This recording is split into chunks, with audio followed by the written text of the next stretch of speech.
There are moments in history that defy explanation. This is one of those moments. Let's set the stage. Picture this. The date is October 24th, 1593. We find ourselves in the company of a low-ranking Spanish soldier named Gil Pérez, a member of the infamous Guardia Civil. Now, this isn't just a regular day in the life of our soldier, oh no. Quite the contrary, for Gil Pérez finds himself in a place far, far away from where he should be. Mexico City, to be exact, a staggering 9,000 nautical miles from his home in the Philippines. Now, I hear you asking, how could this be? Even if he'd been on the fastest ship of his time, there's no way he could have traversed that distance in such a short time. It's a head-scratcher, isn't it? But how did a Spanish soldier find himself transported 9,000 nautical miles away from his home in the blink of an eye? In the shock and confusion of his sudden appearance, the locals reacted with fear and suspicion. Their minds spun with thoughts of witchcraft and devilry. Gil Pérez, a humble soldier, found himself in a foreign land. His story of teleportation met with cold disbelief. In the grip of fear, the Mexicans swiftly detained him, their thoughts racing to one conclusion: he was an agent of Satan, sent to cause chaos and confusion. But Gil was no demon. He was just a man, far from home, transported in a way he himself could not explain. He recounted his tale with a sincerity that was hard to fake. He spoke of his homeland, the Philippines, and of resting against a wall in the Palacio del Gobernador. He told them of the recent loss of their Governor-General to Chinese pirates and the anticipation of a new leader. But the Mexicans were not yet ready to believe this incredible tale. In an attempt to prove his incredible story, Gil Pérez provided a chilling detail.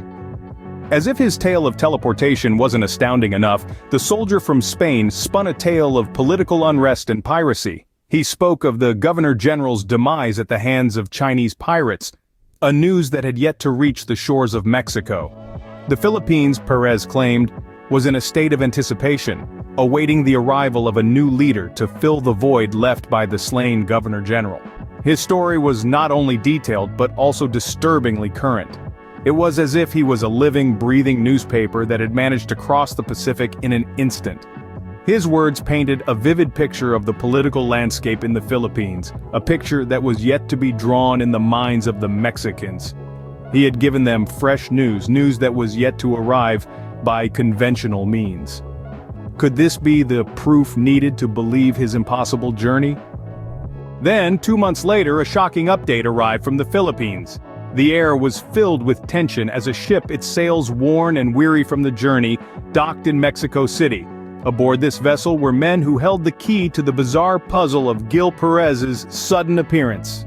As they disembarked, they brought with them news that echoed Gil's tale. The Governor-General had indeed been slain by Chinese pirates, and the Philippines was in the throes of a leadership void. Their stories corroborated every detail of Gil's account. Among these men, one stood out. He stepped forward, his eyes meeting Gil's. Recognition dawned on his face as he pointed at the bewildered soldier. "I saw him," he exclaimed, "in the Philippines on October 23rd of that year." The crowd gasped, the Mexican skepticism wavering. A man teleported thousands of miles in an instant? It was a notion as thrilling as it was terrifying. It seemed the impossible might be true after all. But as with any extraordinary event, skepticism and doubts were not far behind. Now, let's dive into the world of expert analysis and skepticism. Historians and scientists alike have raised eyebrows at Gil Pérez's teleportation tale. The most significant cause for doubt is the time gap. The first recorded account of this event didn't appear until the 1600s, a full 100 years after Pérez supposedly made his instantaneous journey. This delay raises questions about the accuracy and authenticity of the story.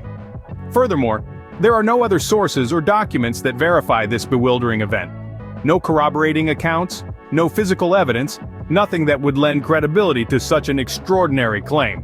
So we are left with an intriguing but unproven story, a tale of a man who, if we are to believe the accounts, did the impossible, but without additional evidence it remains just that, a tale. So what do you think? Did Gil Pérez truly teleport, or is this just a fantastic tale spun by history?